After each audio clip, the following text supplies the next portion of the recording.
Okay, and welcome to a new episode of All Things Xbox Podcast. Today I have Logan with me. Logan, how you doing? Doing good, man. Ready to spend another hour on Activision Blizzard. How about you? Yeah, we'll get to that eventually. Although I will say, uh, I think this is going to be like maybe the third week in a row where we don't rant about Square Enix. So that's good because honestly, I know it's kind of a meme at this point how we all kind of crap on Square Enix from a mile high. But I mean, at the end of the day, they deserve it most of the time. But we'll give them another week off until they do something stupid, which they will do at some point. But yeah, this past week's gaming news has been all over the place, ranging from voice actors not getting paid, GeForce shutting down, Facebook continuing to do whatever it's doing, Xbox gaming being all over the place because people are blaming the Xbox Series S, and just the list continues. And I think we'll just get on with the show. But yeah, we haven't had a show in 2 weeks, I think. Yeah, it's been a hot minute, man. You had some technical difficulties last week, so. Yeah, so for people that don't know, I had a technical difficulty last week and I couldn't get the show running, and it all boiled down to the fact that my USB cable stopped working. Like, just the cable for my mouse stopped working. That was it. Everything else was fine, but yeah, I didn't have a single USB mini in the entire house. Because I've slowly been trying to move everything to USB-C, which is just more convenient, and my mouse, for some reason, LG continue to stick with USB minis. They are terrible ports, they break easy, and I highly recommend tech makers don't use that product. Anyway, we'll get on with the show.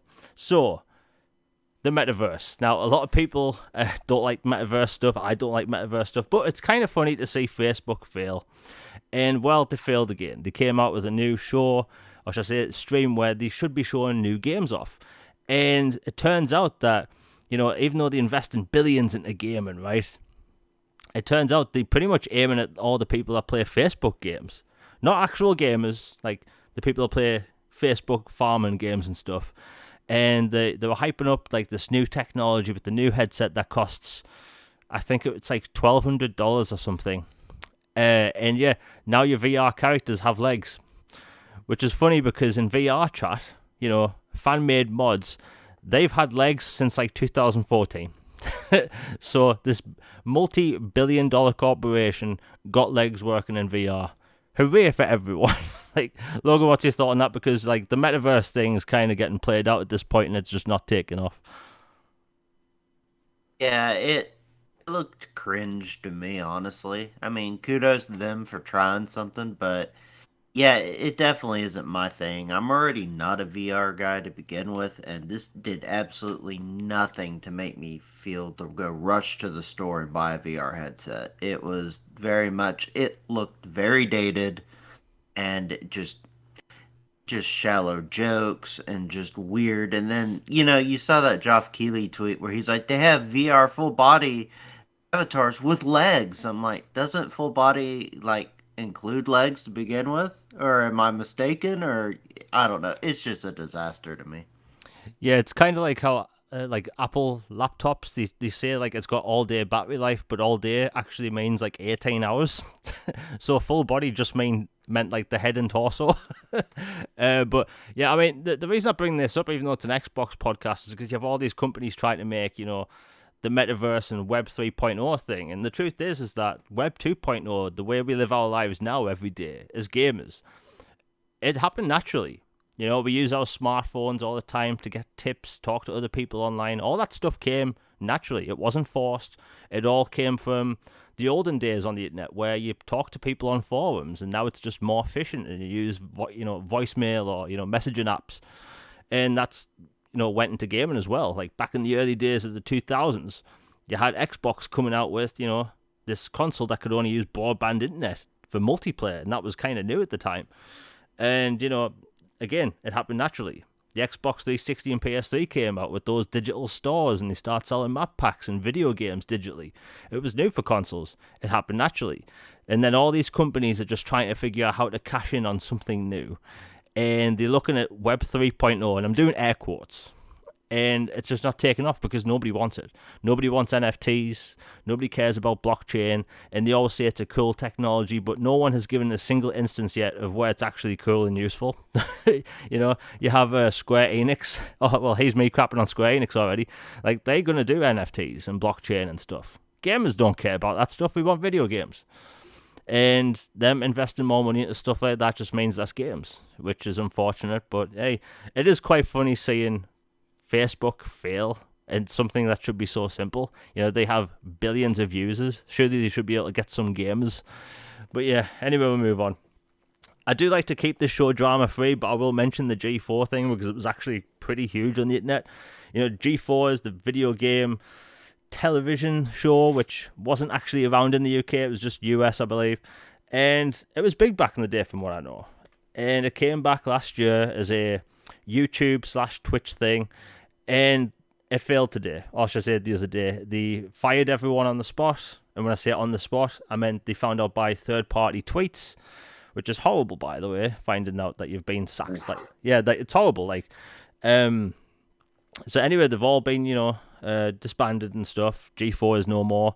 And what's crazy is, if you are a YouTube content creator and you make a living from YouTube, which hopefully I can get to at one point, but that's a story for another day. But anyway, if you make a living from YouTube, you have to make all your money from YouTube or doing sponsorships and all that stuff. Well, when they started their YouTube channel, they got a warehouse-sized building, I think in the middle of LA. They got 30 plus employees full-time.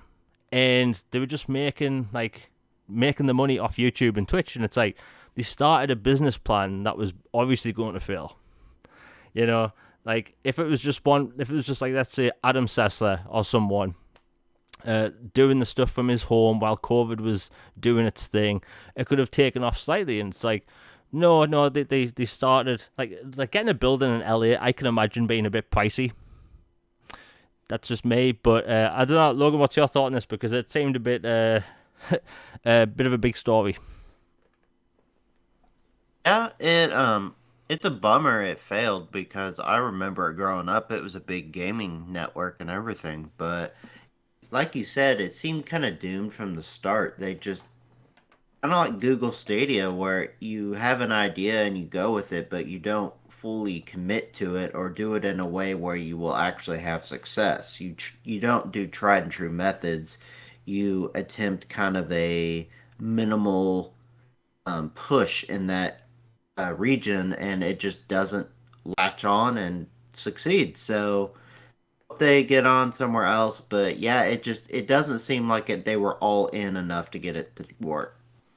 Yeah, and they were getting big YouTube and Twitch content creators, and some of them apparently were charging 20,000 a day. Well, you just can't make that money with the views they were getting, and yeah, it's a shame because I think video game television shows, they don't really exist, but at least they don't in the UK anymore.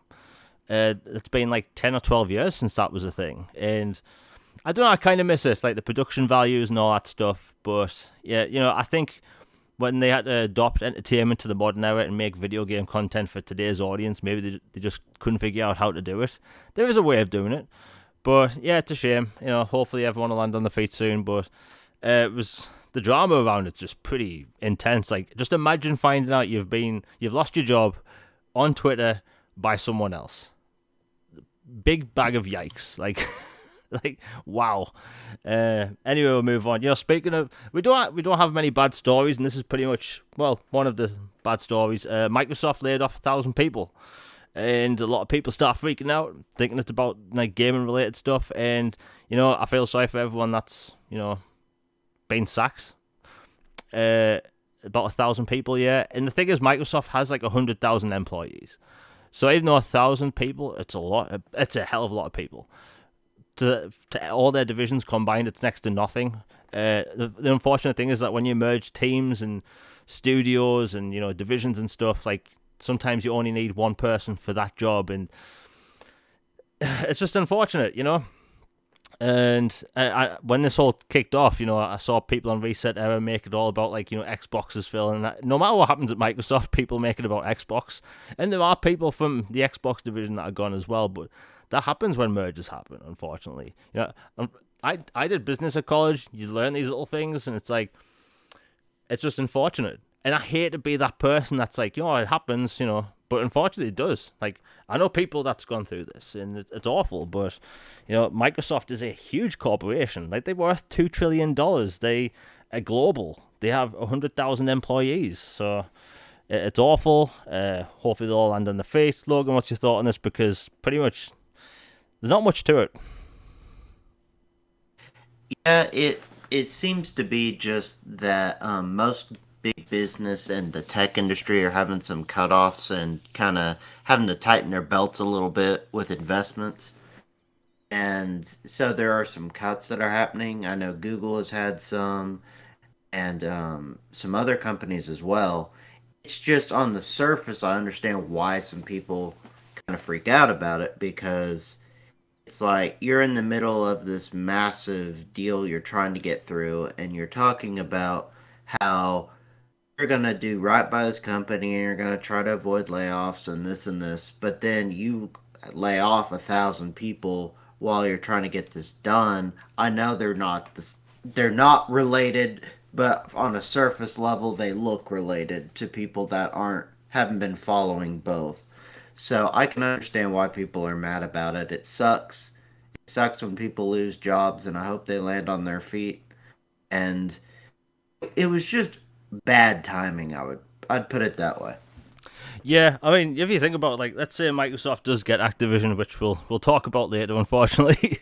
Like, they are going to be getting like thousands of employees. Like, Activision literally has thousands of employees. So like, it's just a crappy thing that happens, unfortunately. And yeah, again, hopefully they all land on their feet.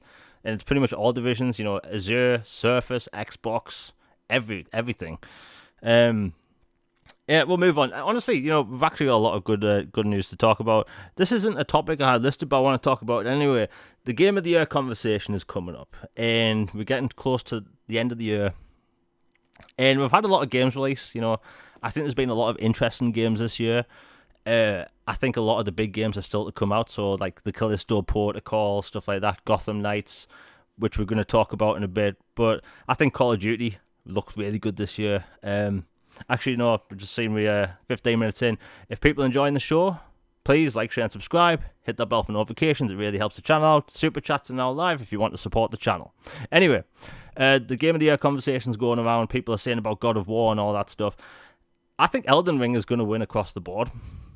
Like, I'll put it like this. I will talk about A Plague Tale later in the show. I've played the first 2 chapters, and I will say that if it continues to be as good as those 2 chapters, it might end up being Game of the Year for me. But as of now, it's Elden Ring. It really is. I went into this year thinking it was going to be Dying Light 2 because of how much I loved the first one and what the second one offers. And unfortunately, I think Dying Light 2, it's a brilliant game for gameplay, but the first game has a better story. That's it. But yeah, Game of the Year for me so far, it's Elden Ring. And I think it's going to be like that for a lot of people. What about you, Logan? Because like we're getting to that time of the year where the votes are going to start going out soon.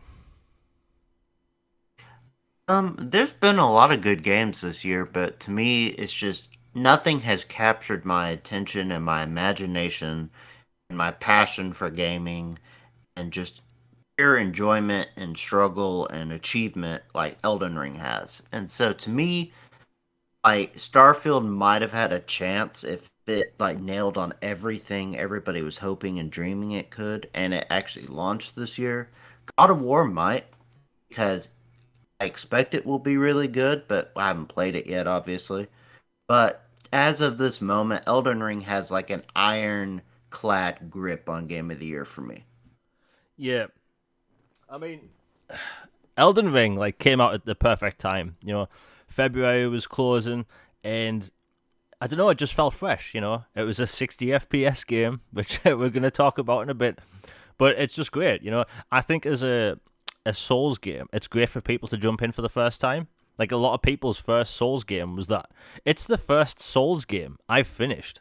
Right, the first From Software game I finished. I always quit and give up, but this game presents something called opportunity. You're not stuck going down a certain alleyway a million times, farming, you can go around in the open world and do what you want. And that open worldness kind of got people's attention. Because look at the trailer for that game when it came out. It literally showed you dude running in a field, dude on a horse running through a field, attacking enemies. And that's all you do in the game. You explore and you fight. And the trailer bloody sold that game to a T. It didn't mislead anyone. It was pretty simple. Again, combat, exploration. And yeah, I can totally see it being Game of the Year for a lot of people. Now, the games that could be Game of the Year, I think A Plague Tale Requiem, that's going to be high up there. Hard Space Shipbreaker, I will say this, would be my Game of the Year if it wasn't for Elden Ring. It's so good. I don't know. Like, I think God of War, people are automatically saying God of War will be up there because of it being a sequel. You can argue that's the case. And I don't know, the Callisto Protocol. That's pretty much it. All the big games kind of moved to next year. Oh, and an update on Callisto Protocol before we continue. There's been a new story floating around today that the Callisto Protocol's been delayed till February. That was Epic Games store listing the British date, not the US date, because the month and the day is flipped. So I wouldn't worry. It looks like it's still December. But yeah, I just want to know, did you play A Plague Tale yet? I have not yet. I want to play through the first one before I play the second one. Yeah, I mean, pretty much that in the Callisto Protocol. But other than that, I can't really see much else winning at all. The Lego game was good. I'm looking at the games that came out this year. Soul Hackers was being decent. Honestly, I think if years didn't really count, Persona 5 would probably win, just going off the hype, which we'll talk about in a bit. But yeah, a lot of cool games this year. I think the best games this year, outside of Elden Ring, have been really like smaller games and indie style games, like Hard Space Shipbreaker. You literally play as a dude with a plasma cutter that tears up spaceships. That's literally it. It's so simple. It's not confusing. There's no overly complicated menus, and it's just done perfectly. And yeah, all the interesting games this year are pretty much indie games.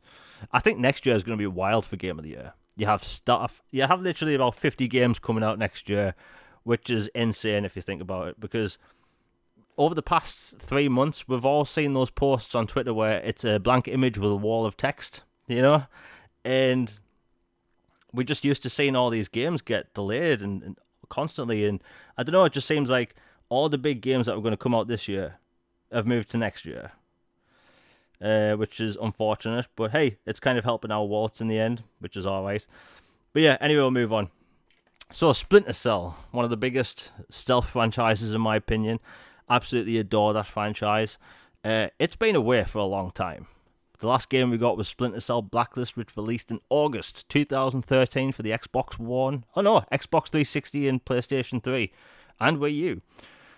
And amazing game. Right, that was actually using like Unreal Engine 2.7 or something. So like literally a generation old at the time Unreal Engine. It still looked good. Plays amazing to this day. It's actually 4K on One X and Series X. And anyway, we've gone an entire generation without a new game. We've had Sam Fisher pop up in about 35,000 Ubisoft games. And nothing. Absolutely nothing. And then about a year and a half ago, we get a teaser for the Splinter Cell remake by Ubisoft. And the thing is about this game is that they said it was going to be 100% faithful to the original. No microtransactions, not open world, all that stuff. So a proper full-on remake. And they've been quiet ever since. Literally, ever since. Which is the exact opposite of Dead Space. And we'll talk about Dead Space remake in a bit, because that thing's bloody impressive. So anyway, it comes out recently that one of the creative leads is pretty much left. Which, if you're a Splinter Cell fan, you're kind of sighing beyond belief, because, again, it's been almost a decade without Splinter Cell. As a fan of Splinter Cell, as a fan of action stealth games, there's nothing. There's nothing to go on. Like, if you're a Splinter Cell fan, there's nothing else to play at all. And we're just clamoring for years, Ghost Recon Wildlands comes out in, 2017, 16? And it had a Sam Fisher-related mission in it, which made people think, there's going to be a new Splinter Cell. It made me think that. And it didn't happen. And then we get Ghost Recon Breakpoint in 2019, and yeah, nothing happened. We got another mission that teased stuff, and nothing. Fans are just waiting. I don't know, man. Logan, like, what's your thought on this? Because like, it seems like there's either no or constant bad news for Splinter Cell. Yeah, I think Splinter Cell fans and Ubisoft fans in general just kind of have PTSD for development stuff for games from them because it seems like there's been so many delays or, reboots or shifting to a different team or redevelopment cycles. And it's just, I don't know. It could be nothing. It could just be like, dude was under a contract, it was up, so they went elsewhere. Or it could be, okay, no, there's some serious stuff behind the scenes, creative differences, depart, move on. We don't know. All we know is they left. So there's just a big shroud of uncertainty around it. And in general, fans just really want a good Splinter Cell game. And when there's uncertainty surrounding it, it makes the wait worse. Yeah, I mean, as fans, we just have to wait at this point. And the thing is about Ubisoft, all their stuff leaks. Assassin's Creed leaks almost every November. We know the setting, main character's name, pretty much everything. And that's pretty much the only IP by them that leak, like full on. About a month before Far Cry leaks, or is announced, it leaks on the internet. We know about the setting and stuff, but Splinter Cell is nowhere to be heard.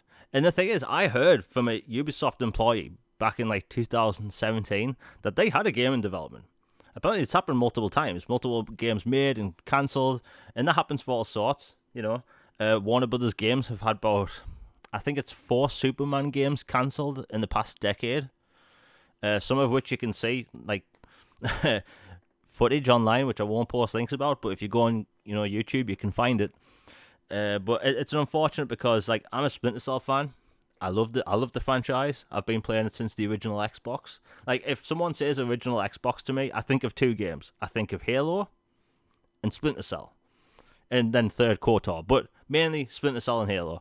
And it's just nothing, man. Like, we don't get games like that anymore.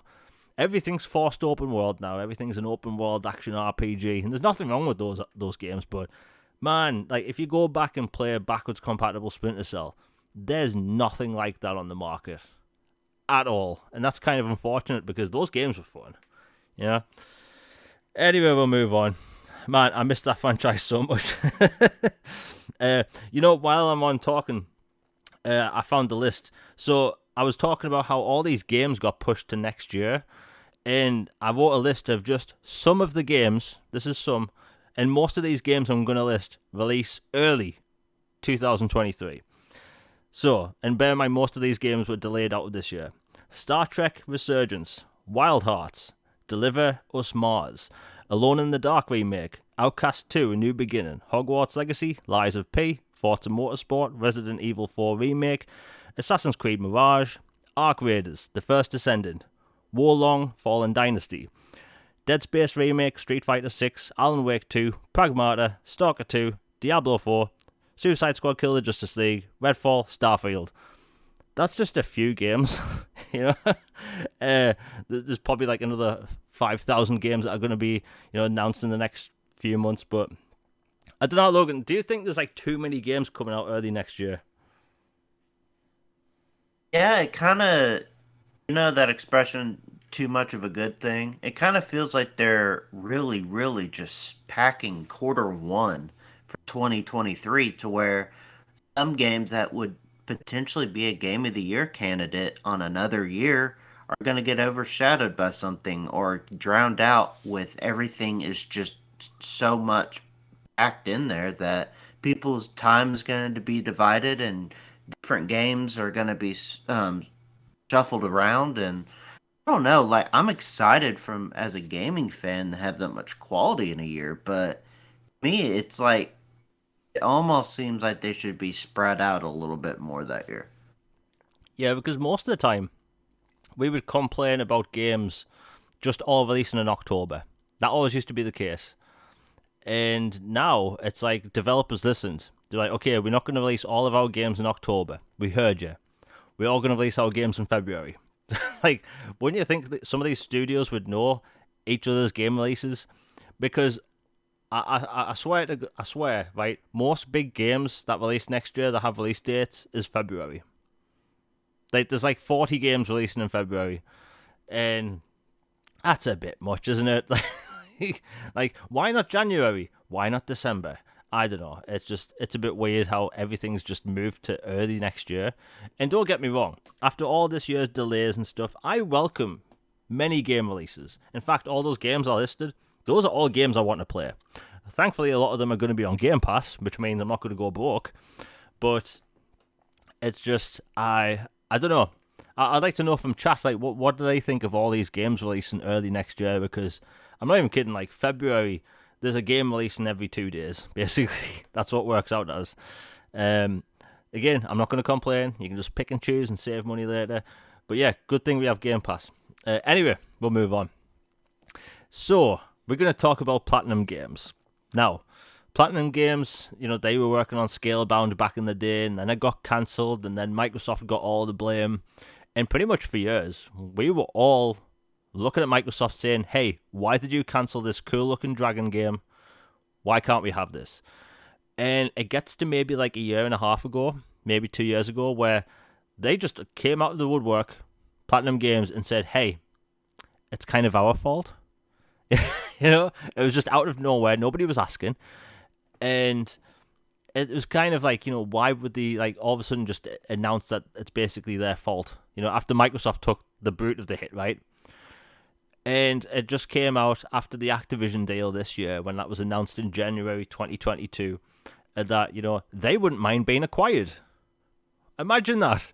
Imagine a game studio not minding being acquired by a $1 trillion organization with next to limitless funding. Shocker, right? And I've been saying since, like, I don't think Microsoft should work with them, right? That's my opinion. If people want to disagree, that's awesome. Cool, right? I think there's plenty of talented studios that Microsoft could work with. They could work with Atlas. They could work with pretty much any studio they wanted. They just need to partner up. I think if Scalebound would ever come back, or if they want a new Japanese game, go with a different studio. Well, anyway, people disagree with me online. I got shouted at for that opinion, which I'm fine with. However, it just came out recently that the lead actress of Bayonetta, the voice of Bayonetta, basically got offered $4,000 for the role, the buyout for the role. Which, I mean, here's the thing, right? You can look at how much... I'm not going to go into details about what's the rumours and stuff, but, like, if an actress breaks NDAs online and posts videos like that onto Twitter, she sounded very sincere, right? I think she was telling the truth, and, again, it puts Platinum Games on blast, and then you had Hideki Kamiya from Platinum Games basically just come out on Twitter and say, yeah, it's all made up, fake news type stuff. Right? If that's what they're saying, if that's the saying, right? But, like, just out of nowhere. Anyway, he got a lot of backlash, and his Twitter got pulled. He's made another one since. But yeah, Logan, what's your thought on this? Because, like, the whole Platinum thing's been all over the news, like, pretty much on and off for the past 2 years with Microsoft, and then this whole Bayonetta stuff happens. Do you think that Microsoft should stay away? Honestly, I think Platinum Games is a studio I wouldn't touch with a 10-foot pole if I were Microsoft. There's just too much bad juju there with all the past stuff they've been dealing with, and then this current drama. No matter what happens with it, if it comes out that, okay, maybe things were a little less one-sided than they appeared, or maybe she's 100% right, or it's mixed, whatever the case, there's just serious baggage there, and the game got canceled for a reason. I'll still stand on that hill that there was a good reason that game got canned, and to me, there are many more good Japanese studios out there that they could work with besides Platinum Games, and their money and time and energy would be better spent elsewhere. Yeah, I mean, if you take the drama to the side and you look at what they've released, Babylon's Fall, they have one dedicated player, right? One dedicated player. just kind of funny to think about. But like, that one person probably waiting for extra expansions and stuff, and it's getting shut down. And here's the thing: it hasn't even been a year, right? An online live service RPG and getting shut down. They made like 8 games during Scalebound's development. When the rumor was that they put the funding, allegedly, that the funding Microsoft paid went towards other games, which wouldn't shock me considering they literally put out like 8 games during Scalebound's development. And for me, for Platinum, I think Vanquish was awesome, right? That was an excellent third-person shooter, unlike anything we've ever seen before. Nothing's ever been like that. Super fast-paced and stuff, with slow motion and that. And then I liked Nier Automata. The problem with that was I honestly think that Nier Automata's storytelling was lazy. The fact that I had to play the game 3 times to get the ending, in my opinion, is a bit lazy. I played it once, I was like, that was a bit short. The credits rolled, and then the game starts up again, and you're playing as a different character. And I'm just like, just want to Logan, did you play Nier Automata?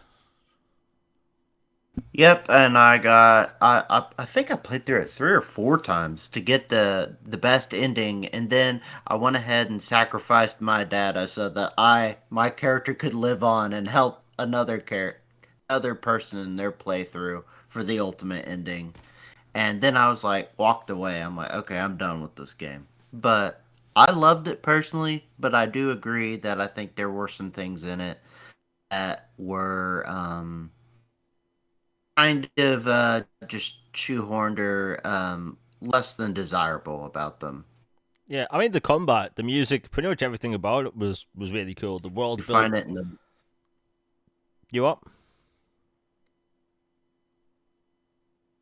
Logan, you cut out there. I was just saying I really enjoyed Nier Automata, but Babylon's Fall is a disaster, and if that's their latest track record, then yeah, just don't go with Platinum. Yeah, I mean, here's the thing, right? I've always wanted a Vanquish 2. Like, it just seemed like such an obvious step for them, Oh, they want to put a game on Xbox. Vanquish 2. It's a shooter. It would do well. But with all this drama and stuff, and again, the track record. But hey, we'll always have Vanquish, But yeah, I think voice actors should be paid more. Especially, I mean, hell, I had no idea that franchise made $500 million. Like, that blew my mind. I had no idea. And, the second game only released on, I think it was the Wii U. So, obviously sold a lot, but yeah, hopefully all that stuff will get sorted. I just hope Microsoft will pay attention and maybe go with a different studio with a better track record. I'm looking at you, Atlas. Like, I really want Microsoft to work with Atlas now. Yeah, we'll move on. Anyway, okay, this is a topic that I wasn't really wanting to talk about, but I will, because it kind of affects gamers, right? So YouTube has been developing their service over time, so you can choose to watch 4K. They do VR support, 360 video. They even do 8K streaming and uploads now on YouTube, which is really cool, which really helps gamers, because when we watch game trailers, game announcements, game shows, all that stuff, the Game Awards, we try to watch them at the highest resolution possible, so when we first see these games, we get the best impression. I have a feeling that everyone in chat right now feels the same way, because we want to know what the game's going to look like on our telly, right? Well, YouTube apparently is testing out a feature where they are going to lock 4K videos and streaming behind the paywall, YouTube Premium. Now, as a gamer that gets my, gaming announcements from, YouTube, like, I do get the emails and stuff, but like, I like to watch the trailers on YouTube. I like watching 4K gameplay. I like watching 4K documentaries on YouTube. And it looks like, possibly in the future, YouTube's going to be moving to the 4K, shall I say, setting to the premium service, which that's going to affect a lot of gamers. And by the way, if you follow me on Twitter, this isn't the big thing I was going to talk about. I just put it in last minute. But Logan, what's your thought on the whole, like, because it does affect gamers that consume game stuff. Like, what's your thought on YouTube moving to the 4K setting to YouTube Premium? I mean, I get it from a business standpoint because Netflix and other streaming and subscription services, yada yada yada, have been doing paywalls for higher quality video and stuff. But, as a consumer, I hate it because obviously I like being able to just access it as is. And for people like yourself and others who are content creators, it can be a real buzzkill and can potentially cut significantly into earnings and viewers and other things for your content. So, to me, I think it sucks for consumers and content creators, but I get why, from a business standpoint, they're trying that idea. Like numbers wise, if I'm putting on my little business hat, right, my little college business hat, I understand why, right? I can imagine that, the amount of probably over 1 billion people watch YouTube every day. A lot of them being gamers, consuming 4K content. That's a lot of server space. That's a lot of bandwidth. And considering Google, they've invested a lot of money into internet and internet security and data uploads and stuff. I can see why, because it probably costs a hell of a lot of money to run YouTube. But I mainly just want to talk about it because, when you see a video game announced on a trailer, be it a Sony showcase, Xbox showcase, whatever, we see the 4K video afterwards. Sometimes, I will intentionally not pay attention to the stream so I can watch the full 4K upload afterwards. That's a practice I've been doing for a while now because, honestly, 4K video, it looks really nice. It's crispy. I like it. One of the reasons why I like Disney Plus is that they don't charge extra for 4K. And it's amazing. And it's flawless, seamless, and whatever. And I just hate it. I hate the fact that some of these companies are now charging 4K. I get it from a financial perspective. But wow, what a bad move, especially for gamers. Again, all our game trailers in 4K. And as a content creator, I was wanting to start uploading 4K content. But it's I don't know the percentage of my subscribers that actually use YouTube Premium. I never see anyone talk about YouTube Premium at all.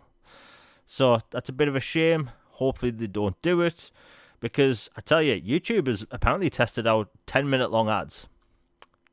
I'm not saying that's going to happen, but they've tested it. And we all know people don't like ads. So, yeah. Anyway, we'll move on from that. But I don't think the whole 10-minute ad thing will happen. Yeah, I want to talk about the Dead Space remake. Dead Space came out in 2008. Excellent sci-fi horror game.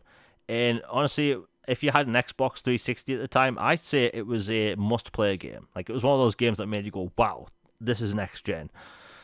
And, we get the sequel, which is my favorite. I love Dead Space 2. Then we got Dead Space 3 a few years later, which it's a story for another day. And, we were actually going to get a Dead Space 4, And apparently it was going to be a Mass Effect style RPG, but a horror game.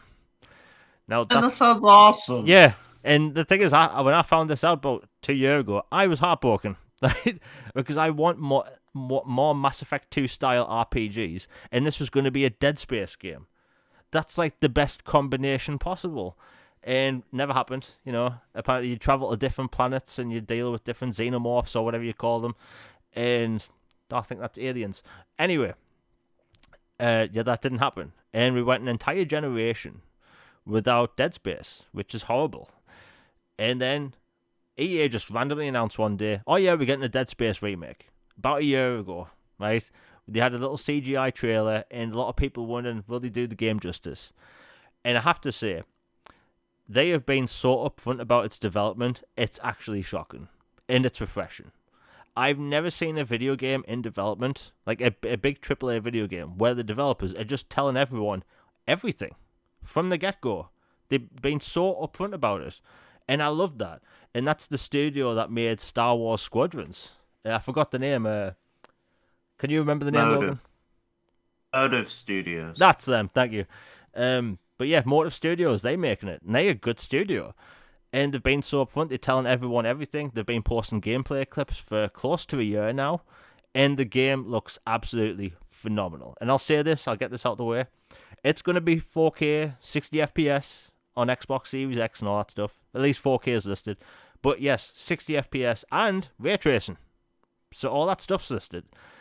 And it's really impressive. And the cool thing about it is that the changes they do, that's only came out the past few days. So in Dead Space, you have to move these power cells from one room into the next to get power to some doorways, which is pretty cool. It's been like that since Dead Space in the original. Well, in this new one, they've kind of changed it. So when you move a power cell from one room into the other to open a door, you have to change what life support settings you want. So do you want lights or oxygen? Meaning that if you choose oxygen, you're going to be playing in the dark. If you choose lights, you're going to have to search for oxygen. And you're going to actually be like having to hurry your way through that level, which is a really cool idea. Like, they're taking the concept of a remake, actually doing it justice.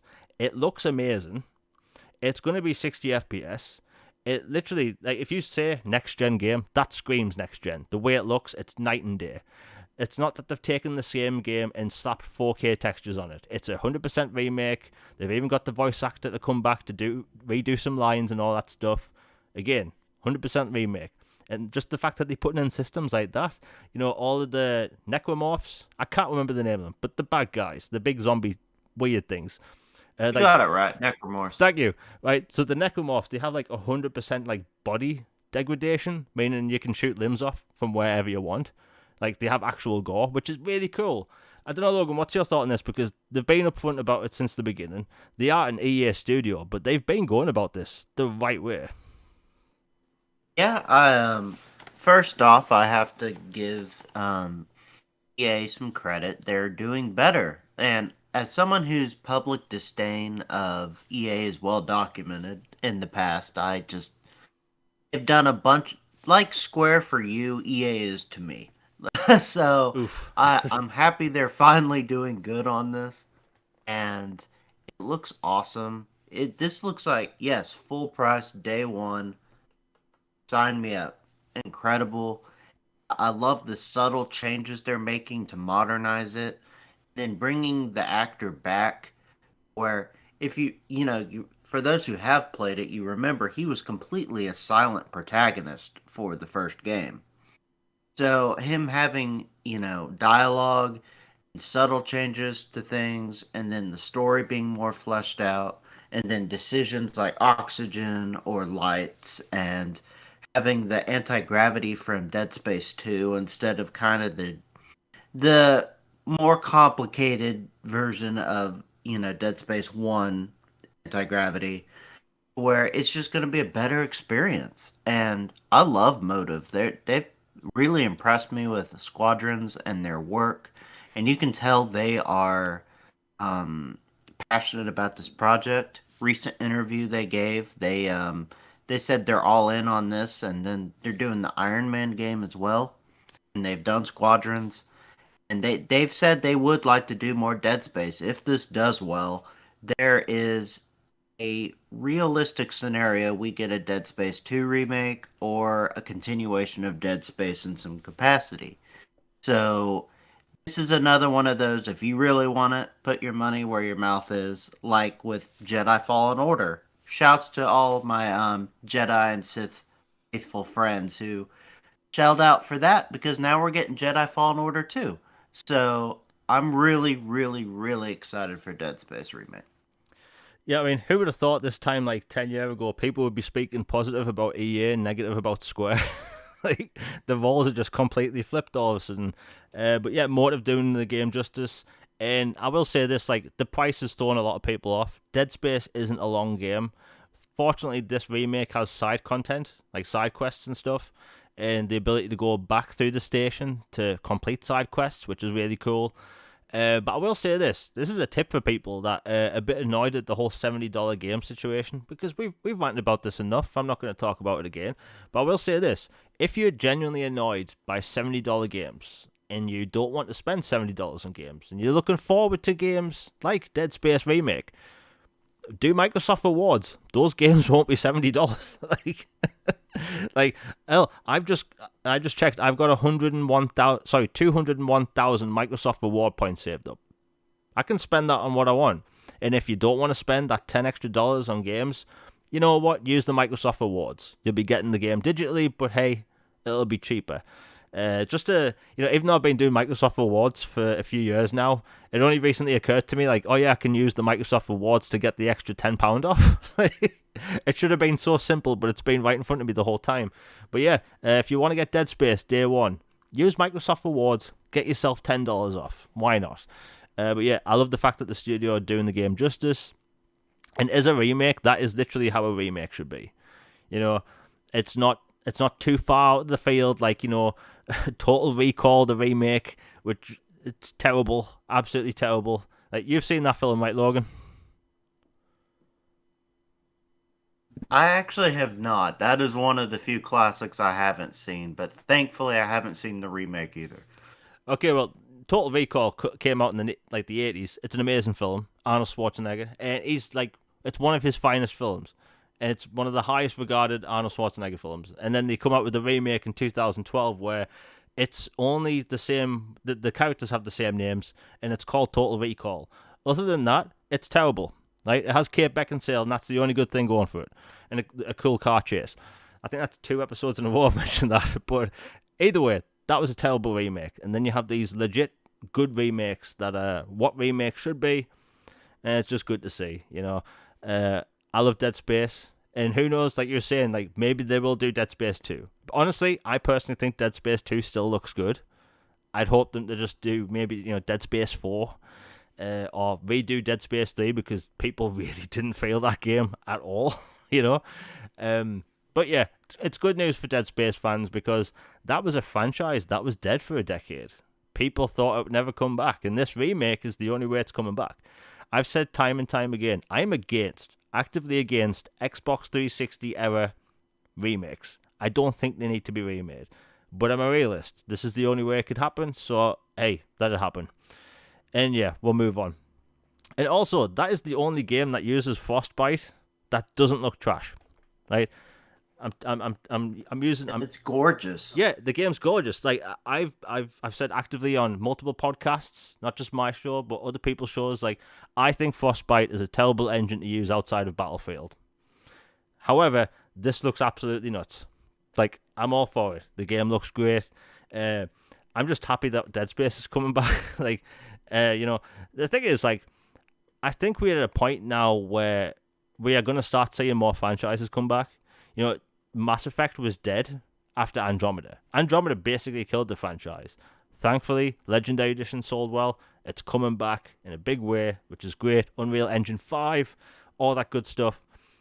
And, you know, even Crystal Dynamics recently, they want to come out with a new Legacy of Kain game. And probably a remaster or collection. It's a good time to have all these IPs come back, in my opinion. It's good times. Anyway, we'll move on. You know, Fallout. Actually, before I go on with Fallout, if people are enjoying the show, please like, share, and subscribe. I hate doing the ads, but it helps. And if you want to support the channel, super chats are all live. Blah blah blah. Now we want to talk about Fallout. Fallout's one of the biggest RPG series, and honestly, Fallout 3 is one of my favorite games of all time. I absolutely adore that game. That game set in Washington, D.C. It was very refreshing. Post-apocalyptic wasteland. When you first step out the vault is one of the most immersive experiences I've ever had. I remember playing that game when it came out, and I was so shocked that when I got out in the wasteland, like, I played that game till like 2 in the morning, which I didn't do at the time for video games. And I was just amazed, and I could only think about that game when I stopped playing it, right? You know, anyway, Fallout's great. And Microsoft have the franchise now. You know, Obsidian made New Vegas. And, you know, it all kind of came full circle because that game didn't get a high enough Metacritic score to the point where Obsidian didn't get their bonuses, apparently. That was the story anyway. Like 1%, I think. Yeah. Yeah, and it's crazy. But either way, like, people love New Vegas. Personally, I prefer 3. But hey, still a good game. And anyway, you know, all those studios are under Microsoft's banner now. So people have been asking, well, since Microsoft owns Bethesda, what's the story with the whole Fallout thing? Because honestly, if you really think about it, Bethesda are currently making Starfield. It's going to release next year. Then they're going to make Elder Scrolls, which I'm like, Todd Howard basically said last year, like, that game is basically just a bunch of ideas on napkins at this point. So it got me thinking, and you mentioned it, and it's been popping up recently, that, like, the next time we get a Fallout game, it might be like 2030, which is kind of depressing. But fortunately, they have all these studios now. They have In Exile. They have all the original creators of the Fallout franchise all under one roof. They have Obsidian, which can churn out like really high quality games, seemingly quick compared to Bethesda. Bethesda games take a long time to make, and Obsidian aren't actually against about making a Fallout game. They want to make a Fallout game, and Avowed comes out, the Outer Worlds 2 comes out, Pentiment, and they could possibly come out with a new Fallout game, which is the dream scenario people have been wanting for a long time. And I see this has been the only scenario where we don't have to wait 10 years for Fallout 5. Logan, what do you think? Because you love Fallout. Are you there, Logan? Because I just heard the Discord thing. Okay, until Logan comes back. Logan... Hey, I'm back. Okay. Sorry, my thing disconnected. Sorry. Okay. Yeah. For people listening, Discord and tech is annoying, right? Anyway, Logan, what do you think of the whole Fallout situation? Because it is literally the dream scenario now. Yeah, it's incredible to think that they have all these dudes in-house at Xbox that worked together dating all the way back to Black Isle Studios when that was a thing, like legendary RPG studio back in the day. And so all these guys who worked together all the way back to then, who are the creators of Fallout and its originator, Wasteland, and they're all in-house. And they've all made excellent entries in this franchise that are all very different from one another. Fallout 3 and 4 were excellent in their own ways. Fallout 1 and 2 are entirely different type of makeup games, but they're awesome. And then New Vegas is Obsidian's take, where they have way more narrative and choices, decision making, and complex moral quandaries and stuff like they did with Knights of the Old Republic 2. And it's incredible having all this talent in house that can work on Fallout. It should be a no-brainer that they need to make a Fallout before 2030. I mean, that's a long, long time. It's insane to think that Skyrim is going to be pushing close to 20 years by the time. I mean, Elder Scrolls 6 is going to be pushing close to 15 plus years before it comes out. So they got to figure out something with Fallout. The fact that Obsidian is openly open to doing it is a dream scenario to me.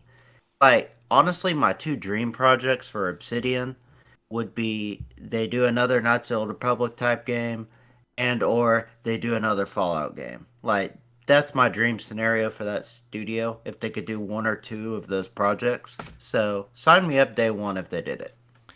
Yeah, I mean, I think the best thing about it is that Microsoft has a bunch of RPG studios now, which, if before, they got Bethesda, they had In Exile, they had Playground Games, Fable Team, and Obsidian, and they had a few different RPG series they could get out. But now that they have Bethesda, all with all those intellectual properties, we could potentially, this is I think it's a high chance it'll happen now. We could probably see a new Fallout game in the next 5 years. And 5 years isn't that bad. If you look at all the RPGs that's coming out between now and then, you have Fallout, or you have Fable, you have Fable, whatever that's going to be called. You have, the Outer Worlds 2, you have Avowed and Starfield, and probably whatever smaller projects they coming out with. And, Pentiment, that's an RPG as well. Smaller scale one, but, whatever. And I just think it's exciting. The fact, again, I want a Fallout title, a Fallout 5 before I turn 40. I don't want to get a new Fallout game a decade from now, or over a decade from now. It's no, and I'm sure everyone listening doesn't want to wait a decade either. I think when we get 5 years in between projects, that's okay, I guess. But look at GTA, right? When GTA 6 comes out, it'll have been 13 years maybe since the last one, which is kind of shocking if you think about it. I don't know. I don't want to be waiting decades in between games, because I really hope it's not like that with the next Mass Effect. or Dragon Age, because who knows? I don't know. But anyway, it's a good thing for Fallout fans because there's a chance now we could see something in the next 5 years. Obsidian are known to get good quality games out in about half that time, less than half. I mean, The Outer Worlds 2 is rumored to come out 2024. I don't know. Anyway, and plus Avowed's meant to be coming out next year. That's everything points to Avowed coming out next year. That's all I'll say. But yeah, Fallout, it's looking good. And honestly, someone in chat I can't see mentioned they would like vehicles. Honestly, that would be going a bit Mad Max. But at the same time, I think, with Fallout, changing developers, tech getting better and all that stuff, maybe changing engines. I mean, who knows? They could do anything for Fallout. Do any time setting after the war, any location. I know a lot of people are wanting London to be a location in Fallout. Honestly, I wouldn't mind it, But yeah, we'll move on. I just think it's cool to be a Fallout fan, to hear this stuff. Yeah. Okay. Oh, this one's going to be terrible. So, the Xbox Series S. We all know where I'm going with this. Potato! Yeah. The Xbox potato. When Microsoft announced the Xbox Series X in, I think it was December 2019, surprised people because it was at the Game Awards. It surprised people because it was like a year out. It was announced at a place where we haven't had consoles announced. It shocked people. But they didn't announce the S. They announced the Xbox Series S right before pre-orders went live. And it shocked people because this was a next-gen console and it was only going to cost £250. That price alone shocked a lot of us over here because normally we call this thing called British tax, where tech companies will just add an extra zero on or just change the numbers so it looks like the American number. So we're actually paying more. But no, it shocked people. Hell, some places now you can actually get an Xbox Series S and a free controller, a free extra controller, plus FIFA, which is a cool bundle. Anyway, the Xbox potato, people love that thing. And I'm gonna. By the way, I think the Xbox Series S is an amazing piece of tech. I know people with the Xbox Series S, they love it. I just think the fact that they calling it potato is weird. The thing is, gamers. Yeah, I was joking in case it wasn't clear. Yeah, I mean, gamers. It's a good console. Yeah, gamers love the S. That thing is tiny. You can put it anywhere. And one of my mates has a Xbox Series S, and he plays 120 frames per second games on it. I think Warzone is 120 FPS on it. One of the CODs is at least. And that's impressive on a £250 console. Mind-blowing. And, the fact that it's basically in the same family as the Xbox Series X, other than it having less RAM, basically it shouldn't be that hard to work for. Anyway, so where am I going with this? Well, when it came out that Gotham Knights was going to be 30 FPS, one of the developers, or I should say artists from Rocksteady, complained and basically said this is all the S's fault, which kind of blew my mind because most of these games that are coming out next gen are still coming out to last generation consoles. Gotham Knights isn't coming out anymore, but the CPU side of the Xbox Series S is basically the same. So it shouldn't be that much of an issue. The tools are there, they can do it. And basically he had this long tangent where he basically blamed the Xbox Series S in multiple posts, called it the Xbox potato. And eventually I don't know if his account got deleted or people got him suspended. Either way, he didn't really make a lot of friends with Xbox Series S owners, which I'm guessing is in the millions now because there's a lot of people with Xbox Series S consoles that are in this generation. Hell, that's the cheapest way to jump into next generation consoles, the Series S. It's cheap. You can get really good bundles, and it's pretty much been easier for Microsoft to get them consoles out there because they require less chips. So it pretty much angered a lot of people. Now, I don't have a Series S, but people I know with a Series S love that thing. And yeah, people are just going back and forth. Some developers have praised it, but no one ever makes a big deal about it. Yet the second a developer or artist says anything negative about the Series S, people run with it. People say, oh, this is what's holding games back. It's holding games back a generation, blah, blah, blah, blah, blah. The boring people. Yeah, Logan, what's your thoughts? Because, the Series S, it's selling like hotcakes. It came out it was announced right before a pandemic, where Microsoft had the prime opportunity to come out with a cheaper piece of hardware, and they did, without knowing what was going to happen, and it just seemed like the stars aligned.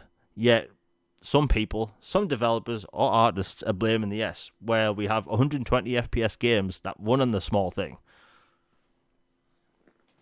To me, it's a marvel of tech ingenuity that they're able to get a next gen console at that price and that size, and the performance is great. Honestly, is it the Series X? No, but the Series X is the premium console, and you pay the premium price for it. But if you just want an entry level next gen console, especially for families that have a tighter budget or people who have a PlayStation 5 and want to dip into the Xbox ecosystem but don't want to pay full for Series X, or people with a Switch who also want an Xbox, it's a good way to enter both and to have a little bit of everything. And the fact that people, like, when in doubt blame the Series S is just, it's it's a tired trope at this point. And I remember back in a year or two when the Bethesda acquisition was announced, there were some id Software devs who had posted some less than flattering things about the Series S, and then their comments mysteriously disappeared after the acquisition. It just, it seems like a low hanging fruit thing to pick at, and I guess maybe people are resentful. It just means more work for them that they have to develop for two SKUs or whatever. Whatever the case, it's a good console and it doesn't deserve the flack. And it's definitely not a potato brick console. You know, if anyone from Bethesda did complain about it, it's not like they have to make PlayStation games anymore. Like they're only making the game for two consoles, so it shouldn't be that much of an issue. And plus, the games they're making now are just for the only two RDNA 2 consoles on the market. Well, let's see who clips that. Anyway, yeah, it's a shame. You know, people love that thing. You know, my friend with the Series S, he's never once complained about frame rates at all. He does want to get a Series X mainly for the resolution. He does want the 4K thing because he used to have an Xbox Series X, and well, that game has a lot of 4K games on it. But yeah, I tell you what though, it will be very telling to see how much of a success it was, not just to the fans, but with the developers, because next generation will be telling. Will we see two SKUs again, where we have this, you know, chunky, powerful console and a little small boy, or will they just go with one new console next gen? We'll see in 5 years. Yeah, I'll say 5 years. But yeah. I honestly, I think we'll see then. You know, Microsoft, they came out with a small console that was cheap when they needed it. And it's funny, you know, we'll talk about the whole Activision deal thing, you know. Microsoft announced a small console that was cheap in the US, cheap everywhere, and it sold really well. You know, the pandemic kicked off, and it was the right console at the right time for a lot of people. And then you had Stadia, where you didn't have to buy hardware when hardware was hard to get.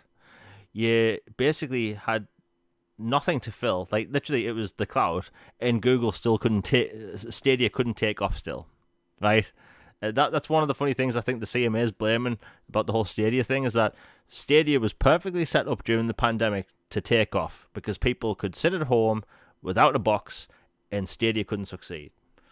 But the Series S, that succeeded, you know, perfect time, perfect console, all that stuff. Anyway, I think people with Series S's shouldn't, you know, be worried. I don't think it's be much of an issue at all. You know, yeah, the resolution's going to be lower, but at the same time, I honestly think the people buying a Series S know that. You know, you're not going to be getting 8K, 4K, all that stuff. And plus, the Series S does have 4K games, so there's that. Anyway, we'll move on. I will say this though, I think the Series S will pretty much be a large chunk of the sales by the end of the generation, just because of its price and size. Like, especially in Japan.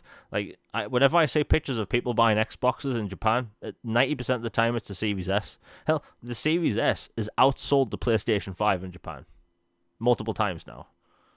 Like, that's crazy to think. Now, do I think the Series S is going to take Japan? No, but it's kind of impressive if you think about it. Especially it's an American-made console in a territory where the Xbox doesn't do well, and that's selling really well. upwards of like 20,000 in a month. That's incredible, especially over there. Anyway, we'll move on. Speaking of Japan, one of the biggest Japanese games is coming to Xbox this week, and it's also going to be day one in Xbox Game Pass, and that being Persona 5 Royal. And it has a lot of people hyped. New York Times Square advertisements. Yeah, like I never expected to see Persona 5 Xbox Game Pass ads on Times Square. And I've even seen images in London. There's like murals like 5 stories tall. And they are going all out with marketing for this.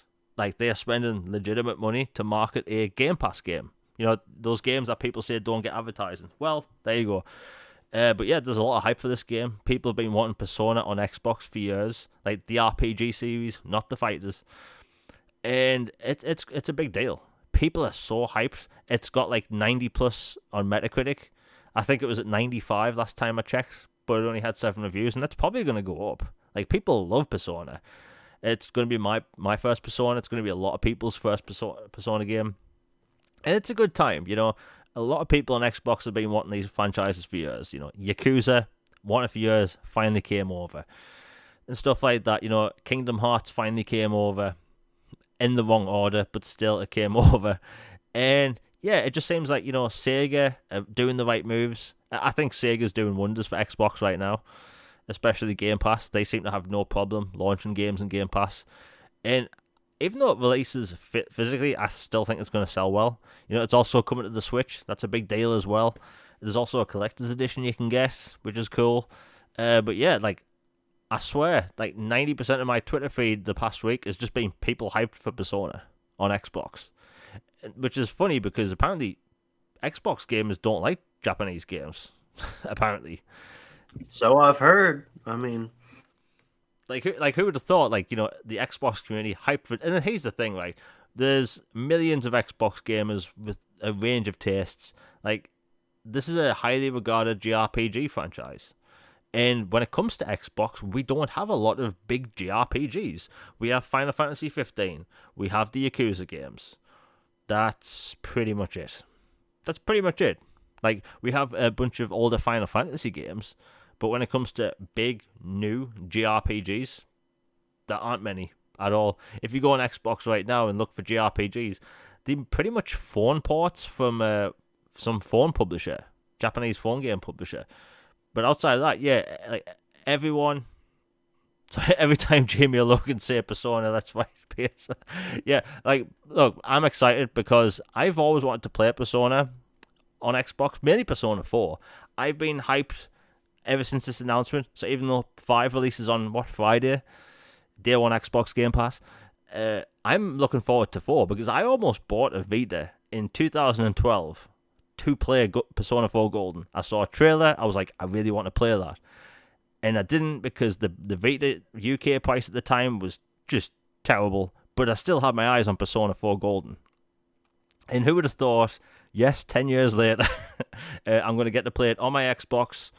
And by the way, Persona 4 and 3 is optimized for Xbox Series X and S, which is the only... natively. Natively. And it's the only next-gen version, apparently. It's not listed for PlayStation 5. Maybe that has something to do with Xbox's handling smart delivery and the upgrades and stuff.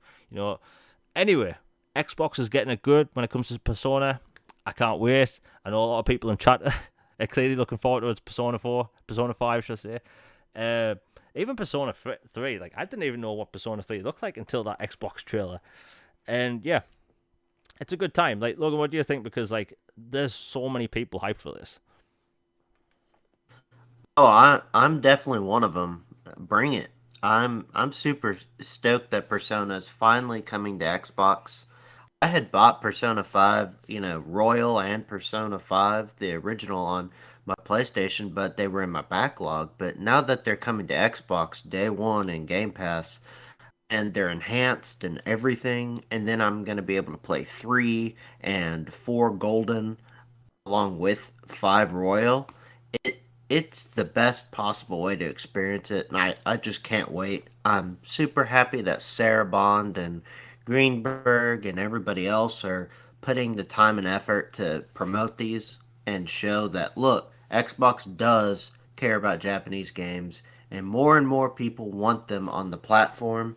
So with Sega showing that Yakuza and Persona and all these other games are coming over to Xbox, that gives, there's a light for Xbox in Japan now, and it's time to seize it, and it's really good news.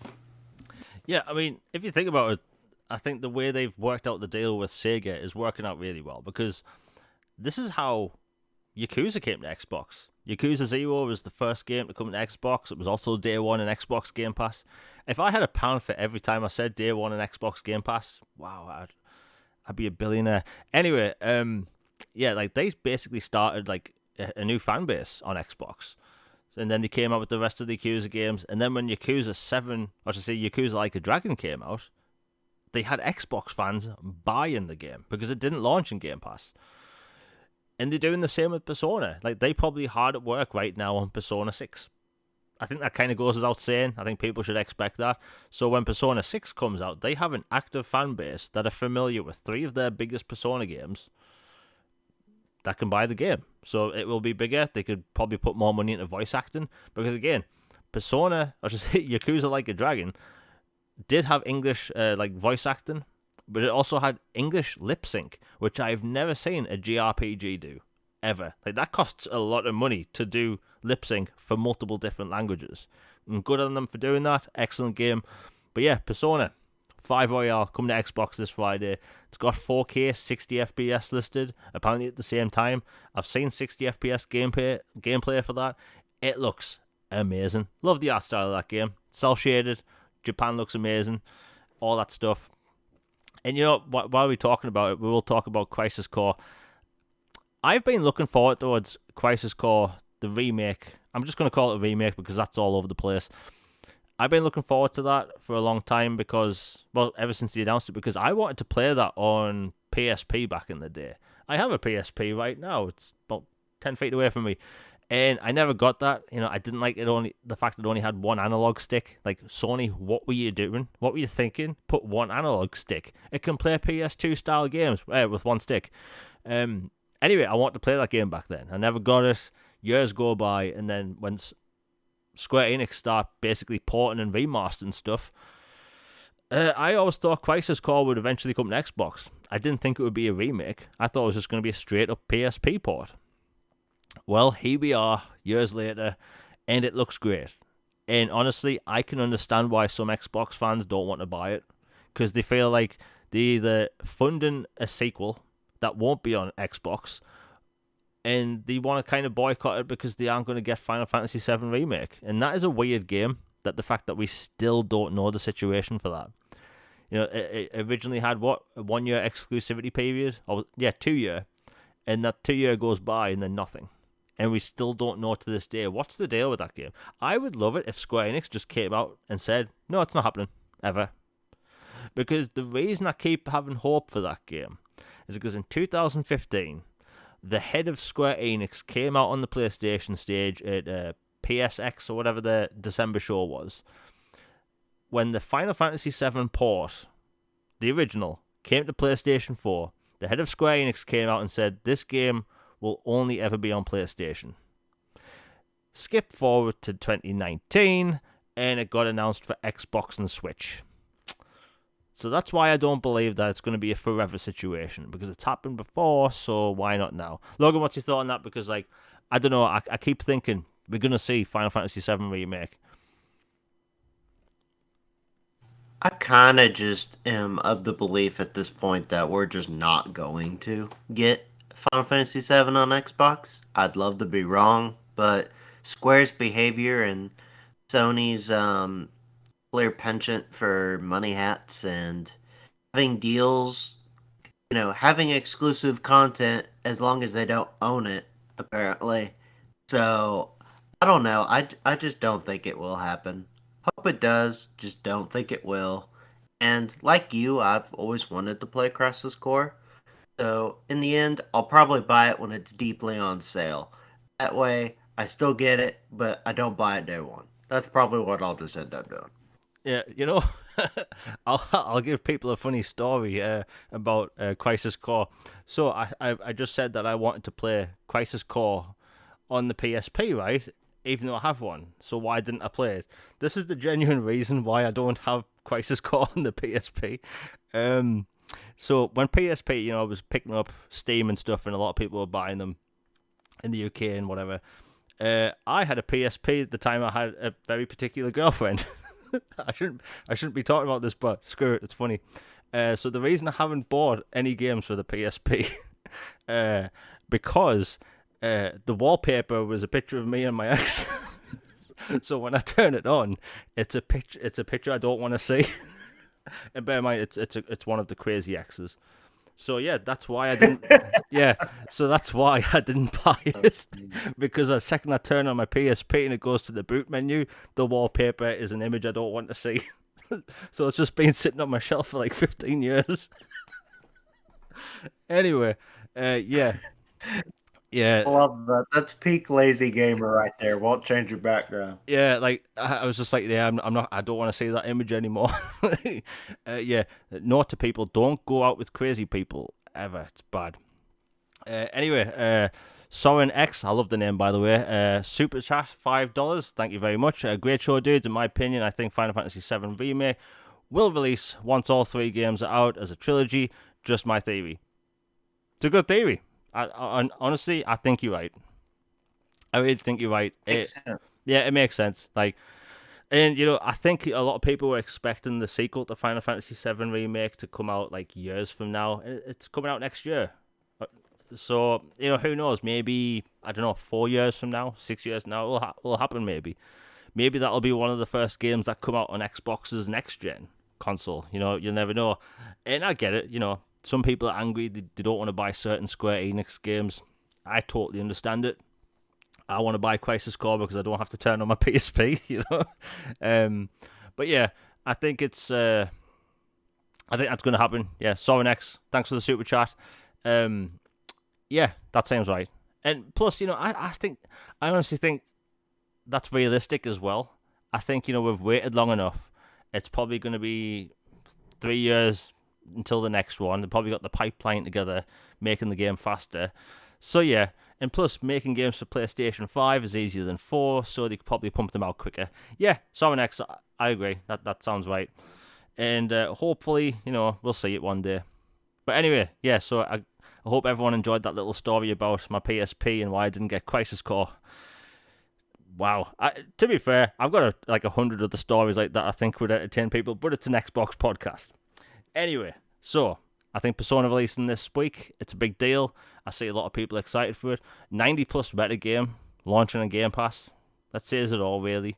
I just love the fact that we've seen so much hype for a JRPG on Xbox that's also launching in Game Pass.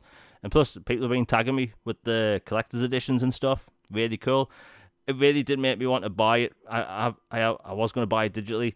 I think I'm going to pick it up physically as well, because it's going to be the first Persona game. I will say this though, I do hope they release Persona 4 Golden physically. I know they've said it's only going to be digital, but I do want it physical as well. Anyway, we'll move on.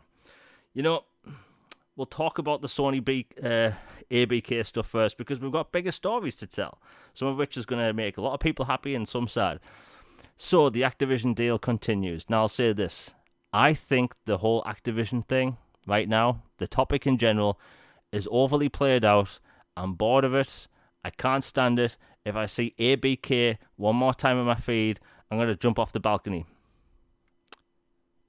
Figuratively, of course, because I'm not stupid. But anyway, I think that this deal is like people are getting sick of it.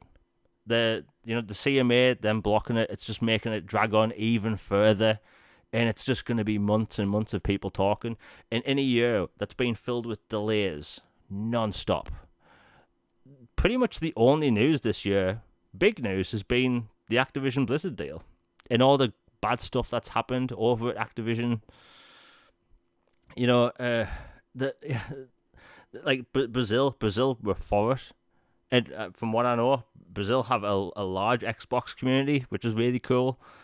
And, just like the way the CMA is protecting Sony, like it's their job to protect like competition in general and protect fans. Like, and gamers, like the fact that, here's the thing, Sony's being sued by the UK watchdog multiple times now. It's been happening for years. They were sued over the PSP stuff because they lied about how many PSPs were being sold. They lost everyone's personal information in 2011, right? Everyone's information. Didn't tell anyone about it. PSN was down for over a month. And the list goes on. You know, the PS Vita, they were sued over that. And, you know, if they, like, here's the thing. This is what makes no sense, which not many people are talking about, right? I've been following gaming since I was a wee lad, right? I know about a lot of stuff about gaming, right? To the point where it's kind of sad. But Xbox, Nintendo, Sony, Sega, it all at one point has been number one, right? The Xbox 360 was the number one console that generation. It overtook the Wii, and I believe to this day, the Xbox 360 is the best-selling console of all time in the UK. That was, in 2019, as of that, it was the best-selling console of all time. But Nintendo, Sega, Sony, all have taken that spot at one point. And it seems that the CMA is protecting Sony, a Japanese company, which makes no sense. And they want to protect their place in the market, which makes no sense. And in a time when Sony is paying to keep games off Game Pass, a service which doesn't cost much, Sony helped make games $70 or £70 pretty much across the board, the norm now. And they're just protecting them. I don't know, Logan, like, you, like, I know you know more about this whole, like, the American side with me, but, like, what's your thought on this? Because, like, obviously it's dragged on for way longer than we wanted, right? We're sick of this story, but we have to talk about it. What's your thought on the whole thing, man? Because, like, it's weird.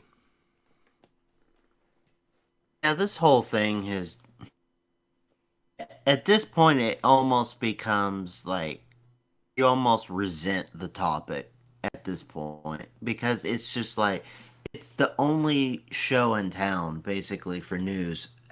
For the past like 9 months, we've been just ABK this, ABK this, Jimbo did this, Jimbo flew over here, Phil said this.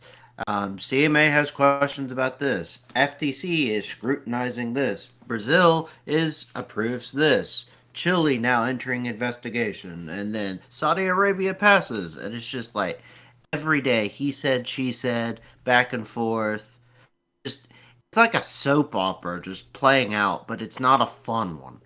It's just backroom dealings and legalese and hypocritical statements and like or research when posting things like the CMA's statement. If you even look at it, there are several glaring issues with that first thing they put out there about entering phase 2. For one, Xbox has lots of games already in PlayStation Plus, their subscription service, that whole Bethesda catalog among others. And like just mentioned like Sony like 50 times in their arguments, and I can't remember, like Xbox or consumers or something like only like 10 times.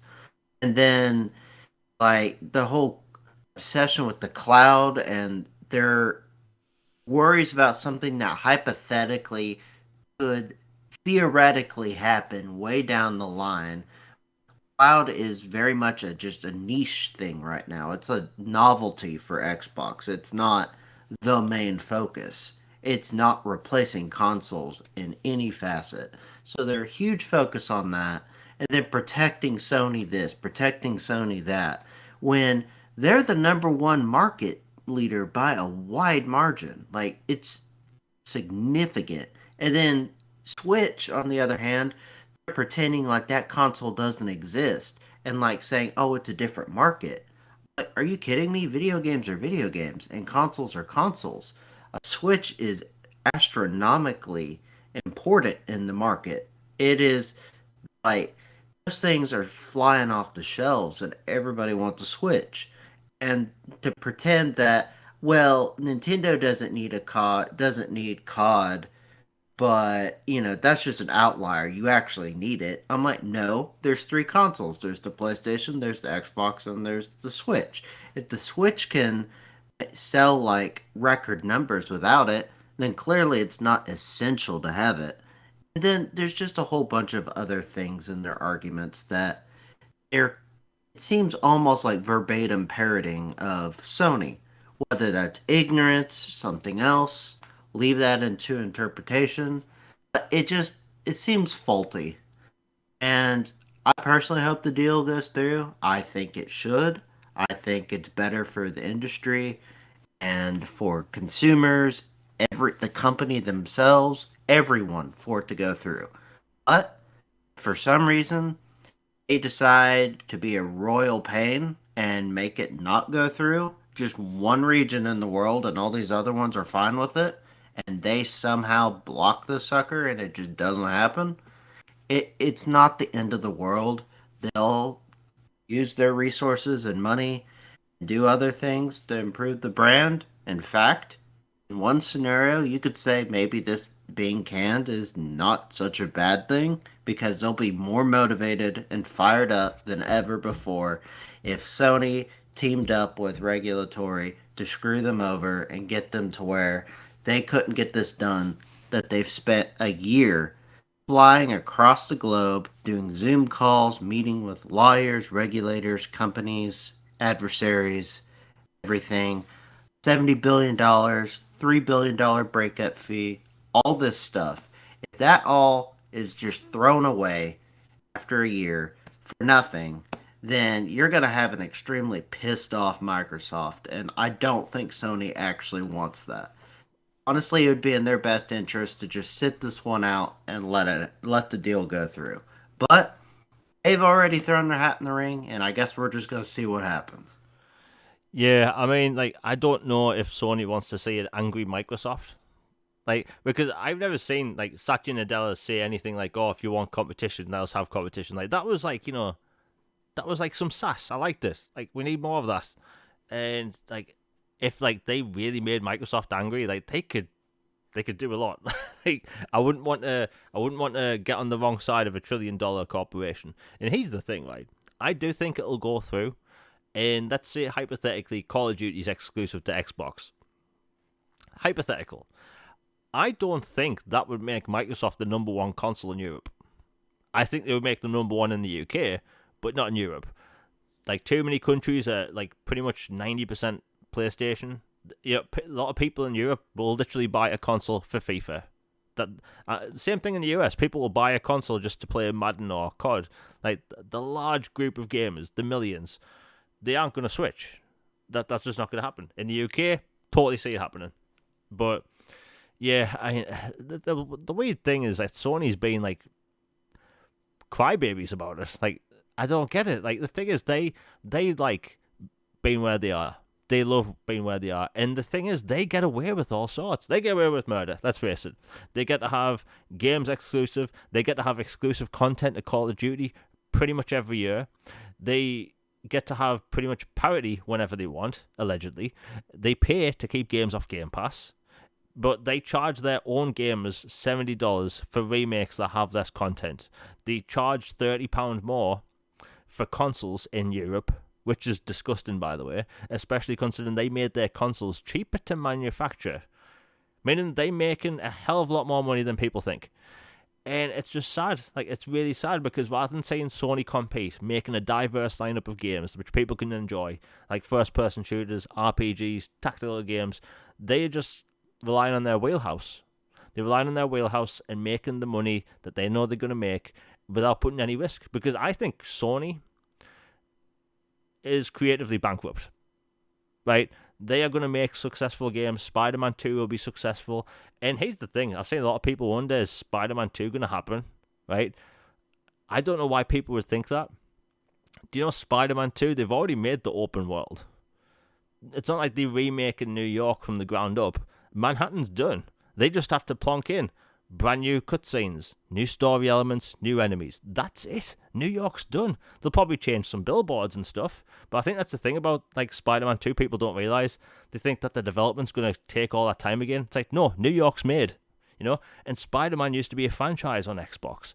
KOTOR was one of the most successful and most beloved games on the original Xbox, and yet the remake is going to be exclusive to Sony's console. But yet, it's okay for Sony to get all this content. And remember, the Modern Warfare 2 remake, or I should say remaster, that came out a few years ago, released in like March or something. It was a month exclusive on PlayStation. You couldn't play it on Xbox for a month. But all that stuff never gets mentioned by the CMA. Isn't that weird? And the thing is, I think Sony is a bit scared, right? Because they are used to ruling the UK. And honestly, I think just Sony's, they're showing themselves as weak, right? They have a lot of talented developers which could make games in any genre, but they're relying on the same bloody wheelhouse of third-person, over-the-shoulder action-adventure games, which they know their fan base is going to buy. But like look at Microsoft, right? They were called the first-person shooter box. First-person shooters, that's it, right? And then over time, they added more studios. They have multiple racing studios, RPG studios. They have studios that make bloody real-time, RTS games. They have studios that make basically every single genre now. Sony, they have all their studios making the same genre over and over and over again. And their games that have came out, that people have liked, and it sold millions, they're not going to make sequels because of low Metacritic scores. I'm looking at that biker game, whatever it was called, Days Gone. That's it. Like, I don't know. It's like Sony's weird, and they get away with it. People made fun of a $150 Xbox controller for poor people. It has all the back paddles and stuff, the Elite controller. And it came out today that, yeah, PlayStation are coming out with a Pro controller, and it's like £210. Wow. Like, that's very expensive. That's a lot more than the Elite controller. And again, Sony gets away with it. Like, I really think that all the people that bash Game Pass and defend $70 games and £70 games, I bet all those people will give $80 games next gen a pass. I really do. They'll give them a pass. And the CMA is doing nothing about it. Just protect Sony. And honestly, the CMA are making themselves look corrupt. They look really corrupt. Maybe Sony are lobbyists. I don't know. Maybe they're paying something because their statements look like they're directly protecting Sony and not the consumers in a fair open market. It's crazy. It's bollocks, right? It shouldn't be a thing. Anyway, that's too much of me rambling about Sony and the CMA. Honestly, I'm sick of the Activision deal. I'm sick of it. We'll move on. Unless you've got anything to say on the topic. Oh, sorry. No, I'm saying I posted a poll earlier on Twitter. Y'all can check it out. But like, hypothetically, say the deal just it gets kiboshed. CMA, Sony win. They have their wine. They celebrate. Deal's dead. Whatever. How would you, if you were Xbox, what would you want them to invest or use that money for? If they magically got their check back for $70 billion and they could use it for whatever, what would you choose to do? I mean, honestly, if it was up to me, I think they should avoid publishers altogether, and just look at individual developers. Like, I don't think the CMA could step in if they decide to pick up, IO Interactive. I've been leaning on that one for a while. I hope Microsoft picks them up because they're a good studio, but I think, going for publishers is just inviting all these different eyes. Because if you think about it, Sony's bought like 8 studios in the past year, and no one's batted an eye. And by the way, I made a tweet about a week ago about all the things Sony's done wrong over the past year, which was truth, by the way. Buying 8 studios, raising the price of the console, raising the price of the games, all that stuff, and paying for exclusives. About a week later, I'm still getting crap for it, because it's the truth and people don't like it. They can't handle the truth. And it's funny because, like, literally, Sony gets away with murder. They get away with murder. And in the same conversation as people are saying, it's a monopoly.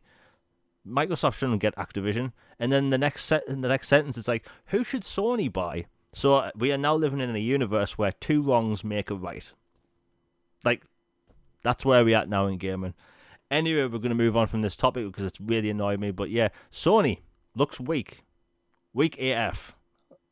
I'm not swearing on the channel, but I'm saying Sony, they just look weak. Anyway, if you're enjoying the show, please like and share and subscribe and all that stuff.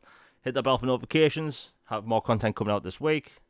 Super chats all open, all that stuff. The thing is, I know I should promote my own channel, but I'm from the northeast of England. I don't like promoting stuff that's about myself. That's just our mentality. Anyway, So it turns out that Sony, or I should say Microsoft, they are working on a stream stick, right? Phil Spencer put out a picture of his shelf, and we all know that at this point, if Phil Spencer puts out a new picture of his shelf, we are going to analyze it with a giant comb. And people found a picture of this, little box, and it was about, I don't know, about the width of an Xbox controller, and it was white, and it was definitely not an Xbox Series S. So people are leaning towards that being the stream box. Now, this stream box, in my opinion, it would have native apps on it, such as Netflix, Disney Plus, all that stuff. But you'd stream your video games, much like how you do on xCloud. Pretty much like the Amazon Firebox or, the Apple Box or whatever you call it, but with streaming AAA games. Either way. And plus, oh, by the way, only found this out about an hour ago, you can play Persona 5 Royale when it comes out this week with touch controls on Xbox Cloud, or I should say xCloud, which is pretty cool. But yeah. Wow, awesome.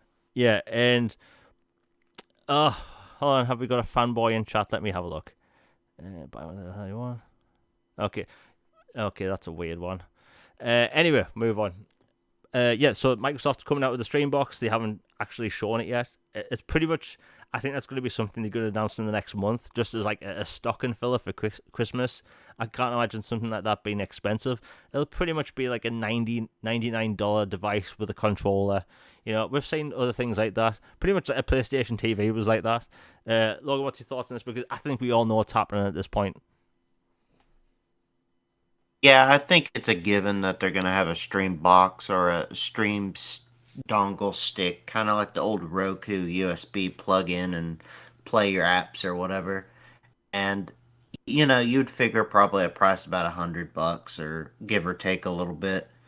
And as just a nice, even cheaper entry into the Microsoft ecosystem, that way you have, you can play Xbox on your smartphone, your Samsung TV. If you have that, you can have xCloud Game Pass on it. You can have the Series S as the step up, and then as the premium gaming experience, your Series X console, or your gaming rig that you've customized to your satisfaction. So to me, it seems like a given, like probably an announcement next year or two would be my guess. I just want to address something someone in chat just said. Apparently, Xbox already said it was an early prototype and not an actual device. The reason it's a topic is because the stream box has been a rumor for years, and this points towards it being true. Do I think that box would be the thing that we're getting? No, it was a bit big. A stream box only needs to be the size of a phone or a deck of cards. Doesn't need to be that big. So I'm talking about it because it's a big deal for Xbox. And here's the thing, I know other people in chat. Was 13 Kerry said that you don't want to stream your games, you want to own them.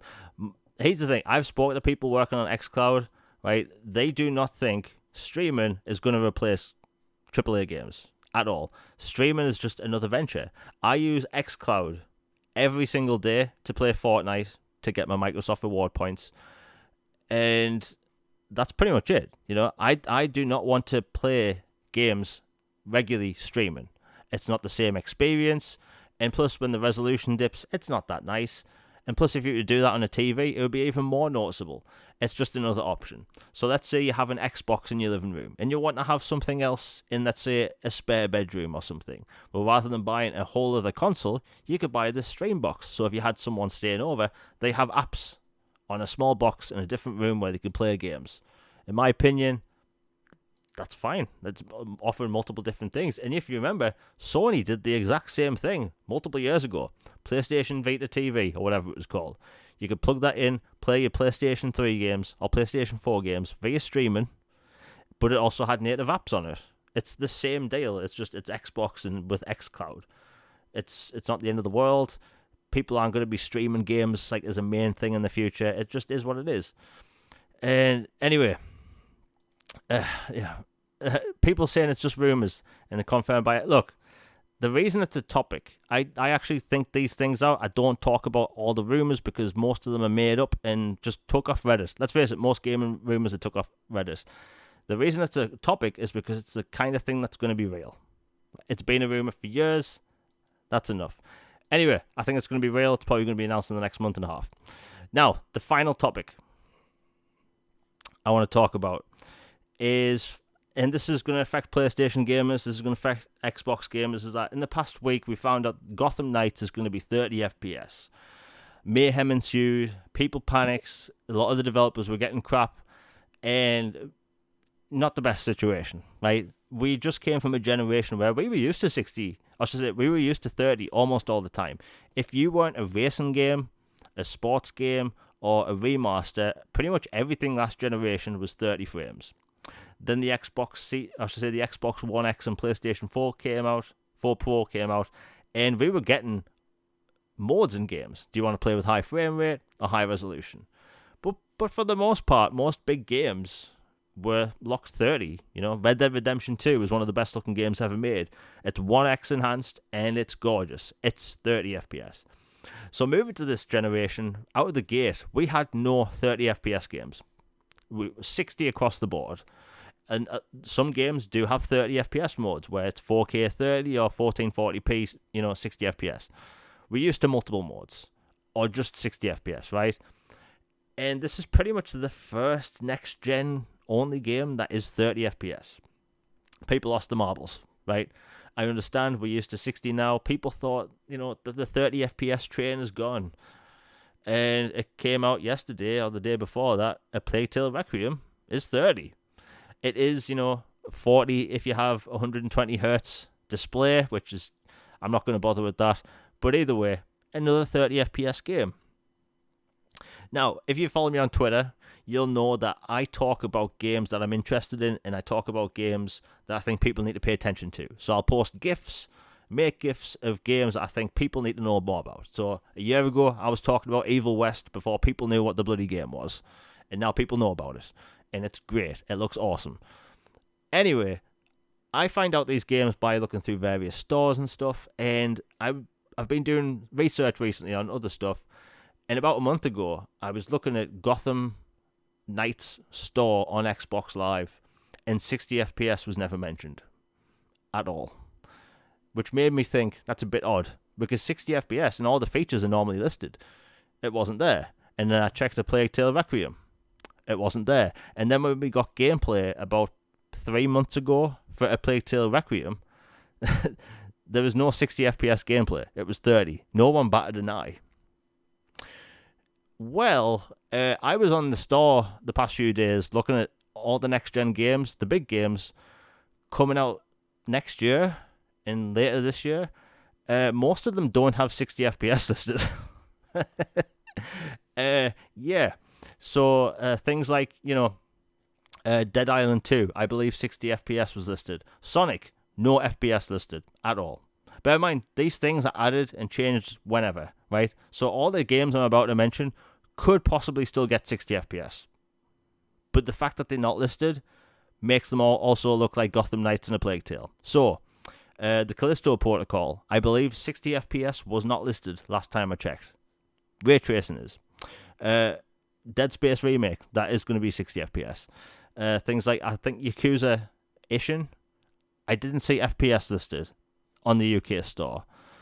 So it got me to think, I think developers are pushing visuals more and more, because the truth is that I love 60 FPS, right?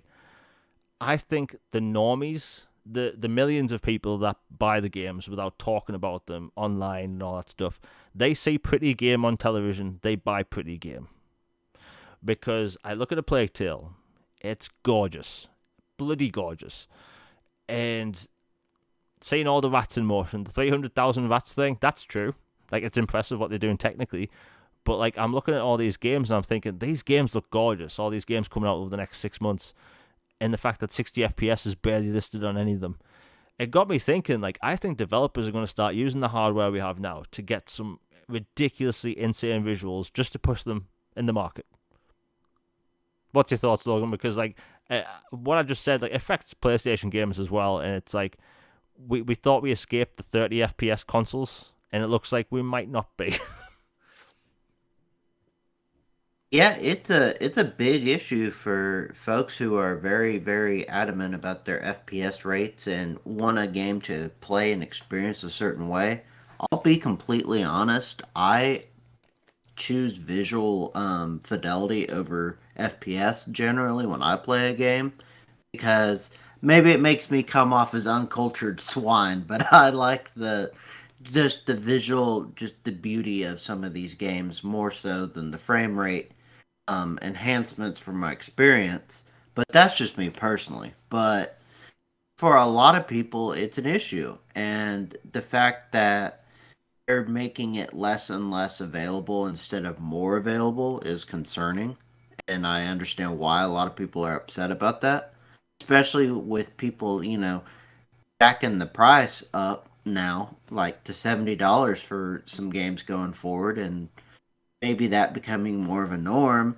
If you're going to offer less features instead of more features but raise the price, that is concerning. And especially when you have devs come out of the woodwork and get mad at folks for expecting something, and then Twitter folks run them off Twitter, and then you don't hear from them again on Twitter.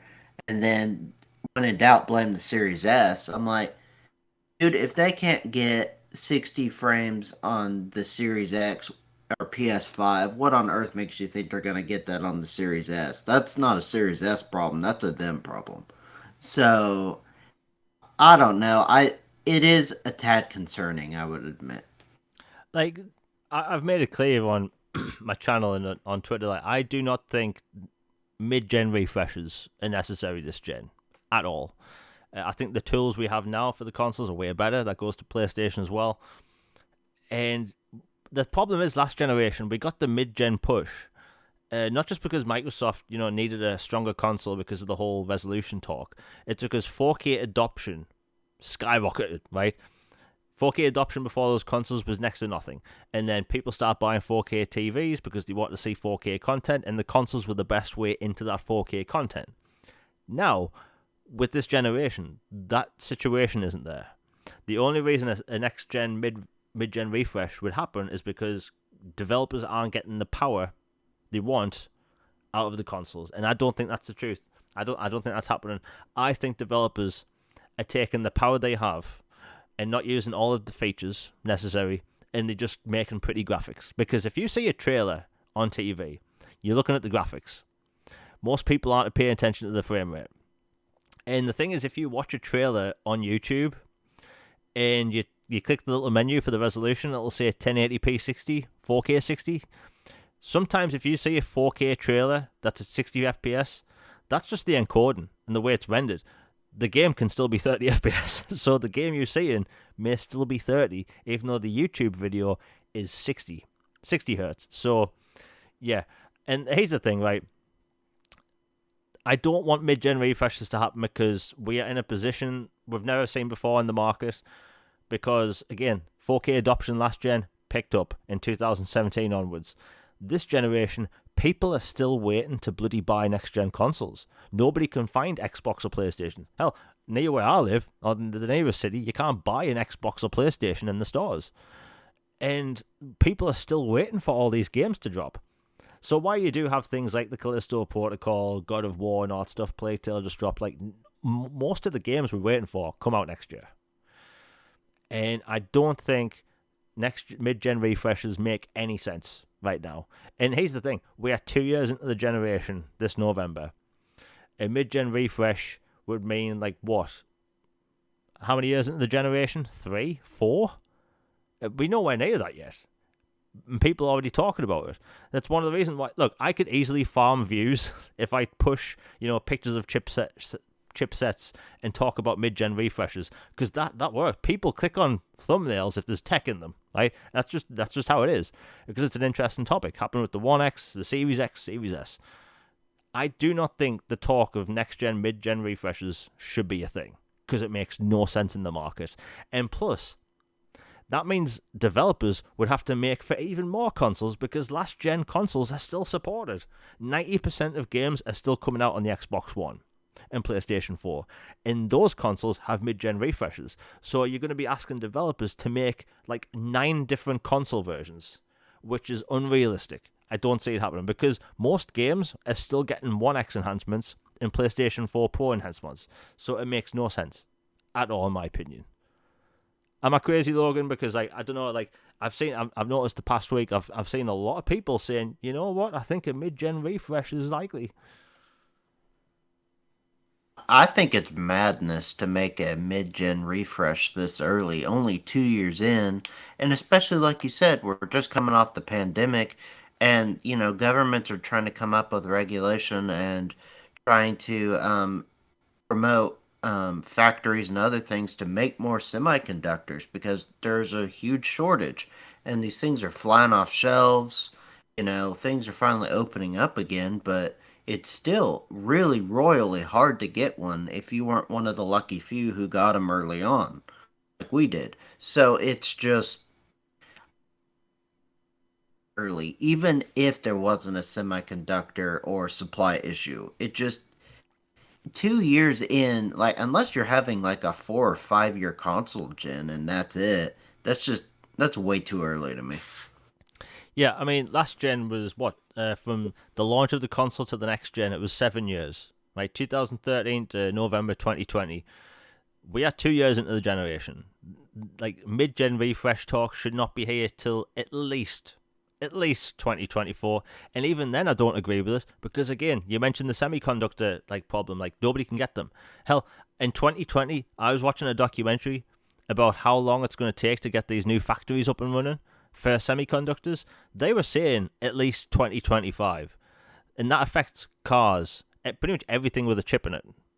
So that's why I'm against the whole mid-gen refresh talk. And plus, we just bought our consoles within the past 2 years. We're still waiting for all these games. I listed like 40 games earlier in the show that come next year. We want those games, and people don't want to be buying a new console. It just seems a bit silly. And I just look at all those games listed in the store without the frames per second listed, and it's going to bring up the conversation. Do we need a mid-gen refresh? And I guarantee this. Clip this if it happens. If there's a next-gen, mid-gen refresh, right? So Xbox Series Super X, right? And PlayStation 5 Pro, right? I guarantee that the generation after, we will probably still see 30 FPS games at some point because some developers want to put all that effort into making a gorgeous game. Maybe that's just me, but honestly, I just can't see a mid-gen refresh sorting it out because it didn't sort it out last generation. Just gave us mods. Developers need to just give us mods. That's simply it. Gotham Knights has it's 2-player co-op, and they're saying, oh, because of the tether, that's why. Well, I'm going to be playing the game solo. Give me a 60 FPS mode, and I don't care if it comes 3 months from now, 4 months from now. Get it done. People respond positively, absolutely positively, to mods. Because guess what? There's people that will play 4K 60, give them the option. Let them. Let people play 1440p or 1800p 60 FPS. People like having options. And in 2022, seeing 30 FPS in some of the biggest games of the year, it seems weird. Like, look at From Software, right? People expected Elden Ring to be 30. They absolutely expected it to be 30. But there was a 60 FPS mode there. And it still looked great. So, and especially of all developers, like, people just expected Elden Ring to be nuts with all the huge bosses and stuff to be 30. So, Logan, do you think there'll actually be a mid-gen refresh?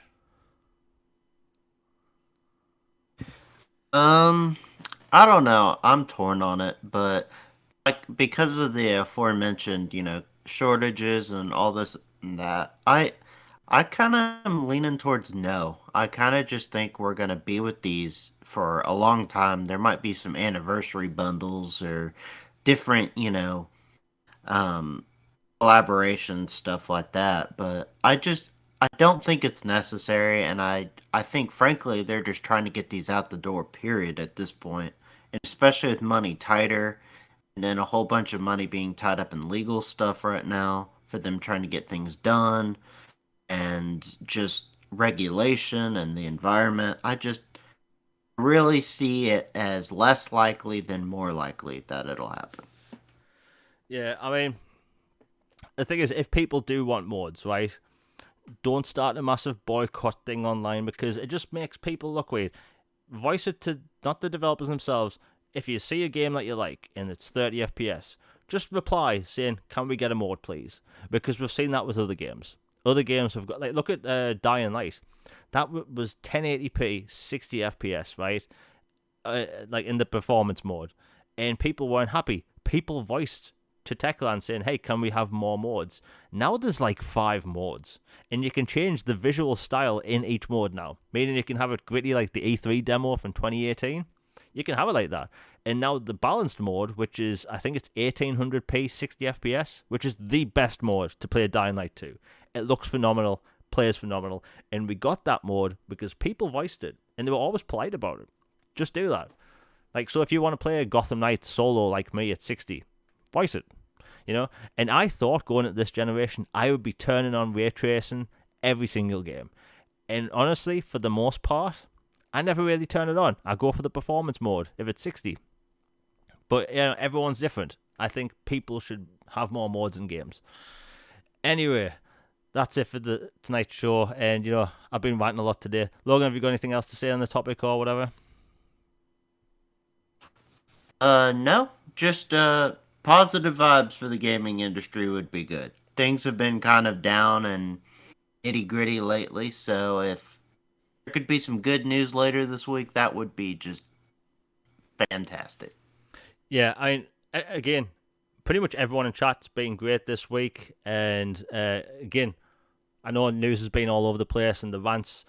No Square Enix rants a bit weird. And again, thanks Sorenex for the super chat. We'll be back at the same time next week with more topics. In fact, I couldn't get through all of tonight's topics. But again, everyone chat's been awesome. And tonight's porn bots have been minimal, which is great. And, you know, if you've been doing YouTube for a while, you know that the porn bots are everywhere. I think they outnumber people at this point, which is a bit scary. That's just more proof Terminators are going to happen. But yeah, everyone in chat's been awesome. We'll be back at the same time next week. I'll have more content coming out either tomorrow or Thursday, which video that's taken a while to make. My last video came out last week, which was 10 games coming to Xbox Game Pass in this year. Highly recommend it. Anyway, we'll be back next week. Everyone chat, stay awesome. We are out. Peace.